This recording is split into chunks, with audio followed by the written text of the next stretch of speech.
Hey, so before the video begins, I'd like to say thank you for checking it out. I'm trying to make these more exciting because I know they can be kind of boring at times, but it's something that I'm working on, so I really appreciate you sticking along with us. I really think it's going to be something great because myself, as well as a lot of people I know, feel like we're kind of lost, and I think this is a great way for us to all move forward together. So please enjoy the video. Hello, and thank you for checking out Mod Virtuosity. Today I'm talking about aggression. Think about someone that's being aggressive. What images came into your mind? Was it a video of someone yelling about their politics, someone yelling about having to put a mask on a plane, or maybe it was an even argument that you had with someone that you knew? Whatever you thought about it, it was probably negative. Negative in the way that the person who was being aggressive probably looked like not a good person. But believe it or not, most people are reasonable, so it makes sense to want to avoid these acts of aggression as much as possible. But as with all things, virtuosity is required to become the best person we can be. To begin, anger is this strong feeling of annoyance, displeasure, hostility. It builds in each and every one of us. And aggression is your readiness to attack and willingness to confront a problem. So anger is the feeling, and aggression is the actual outlet. Without being aggressive, our anger will overwhelm us. So let's not confuse what it means to be aggressive and what it means to be angry. So readiness to attack, yes, that should be avoided at all costs. But the other part, confront, is what is important. And by the end of this, I pray that we can use the aggression to better our lives and the people around us. So let's begin by talking about noticing aggression in ourselves. We all have anger inside of us. It's natural. No matter how hard we try, we will always disapprove of what someone is doing or what someone is saying. This anger can go towards coworkers, bosses, or partners. We have to let it out. Because if we don't let it out of the cage, it will build up until we finally explode. Then at that point, years of hatred will come out at once, and no one will understand where that came from. I had a friend who used to never get mad about anything, no matter what you'd say to him. But one day, some minor inconvenience occurred that sent him completely over the edge, and he just absolutely blew up, and I was just standing there, shaking to my core in fear. This happens to a lot of people who never express anger to the person they need to tell. It just builds up until they're blowing up. So confrontation isn't bad. Often it is the only way for someone to see they're upsetting you. I can't tell you how many times I thought someone knew what they were doing was upsetting me, but I never said anything. So I just got even more mad at them. I just give them some look or something without actually expressing anything. That was just me bottling up my feelings. But bottling up anger just reinforces others' behavior because it goes unchecked, and it gets harder and harder to bring up the longer it goes unsaid. Don't let people walk all over you. Often the person walking over you knows that they can, so they continue. Stand up for who you are. If anyone out there is like me, then you have found ways to avoid confrontation at all costs. We get out our anger, but it's not towards the person who needs to hear it. So in that moment we feel better, but then the long term it gets worse. You could have 1,000 conversations about why you dislike someone and have an articulated reasoning as to why you dislike them. But until you confront the actual person, you will never deal with the issue that is at hand. And they will never know while you build up more and more contempt for them. Aggression is our willingness to confront someone, and until we do this, anger rebuilds. Now let's talk about using aggression to better our own lives. The most important part of aggression is that it is used to chase our dreams and not let them fade away.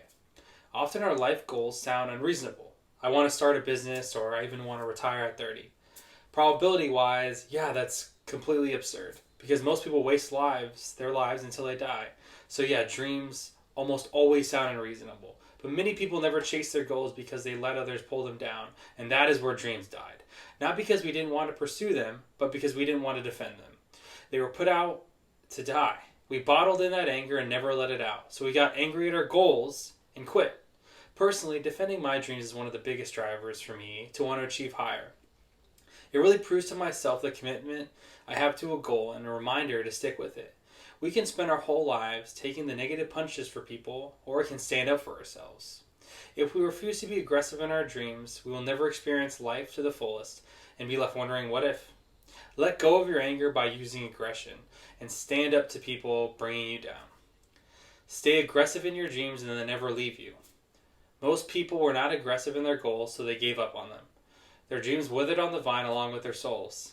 Use aggression to know your worth, that you can obtain something better than what you have right now. And don't let others tear your dreams down with their own beliefs.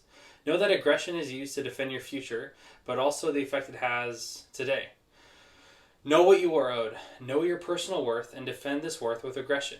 Do not be afraid to confront someone when it matters to you. If someone owes you money, don't keep accepting their excuses for not paying you. If you expect more of a partner, don't back down when they give you some half-reasoned example as to why they're doing the things that are upsetting you.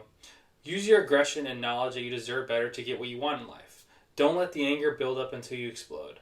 For example, I think we're all familiar with someone who got caught cheated on. Almost always the cheater will blame the other person for why they actually cheated.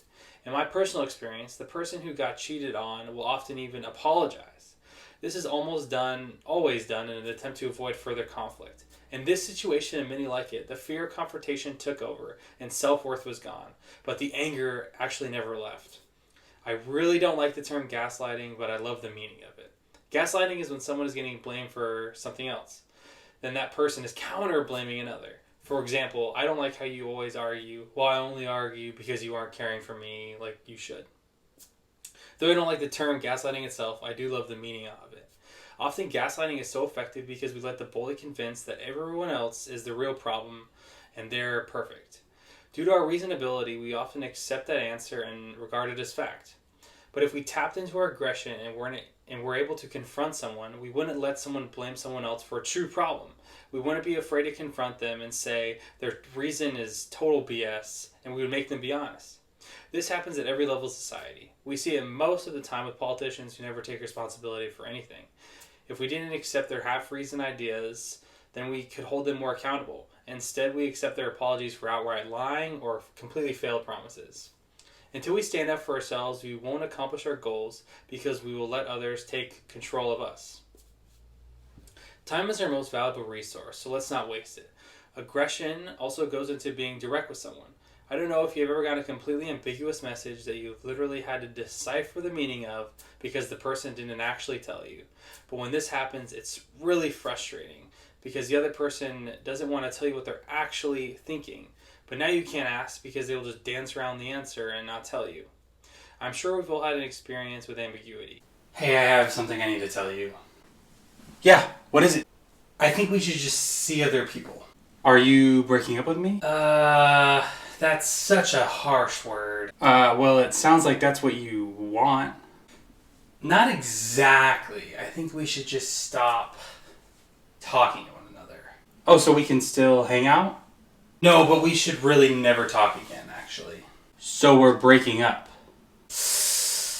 There's that word again. Let's all work on being more direct with one another. Now, someone that is being overly direct is a bully. A bully is someone who forces others to do their bidding. Some people like to believe that bullying has almost gone away because we're all so loving to one another. But I think that is dead wrong. I believe that bullying is worse than it has ever been. Though no one is getting put into trash cans anymore, we are all subject to bullies. I had a boss who wasn't paying some of us correctly. My friend and I had a plan to talk to him, but right before we were about to do it, he backed out, leaving just me to actually be the one to talk to him. I was nervous, but this mattered enough to me for me to bring it up. So what happened was I had this conversation with him about fixing the problem, and he fixed it right there without any problems. He thought he wasn't going to get stood up to, so he didn't bother to actually fix the problem. So from that point onward, not only did we get paid correctly, but he completely changed his attitude. And this all happened because I stood up for him, for myself, through my aggression and my willingness to confront him about it. As I've said, almost all of us are reasonable. Reasonable means you accept people's answers for things. And in this case, of course, the boss had his reasons for not paying us on time.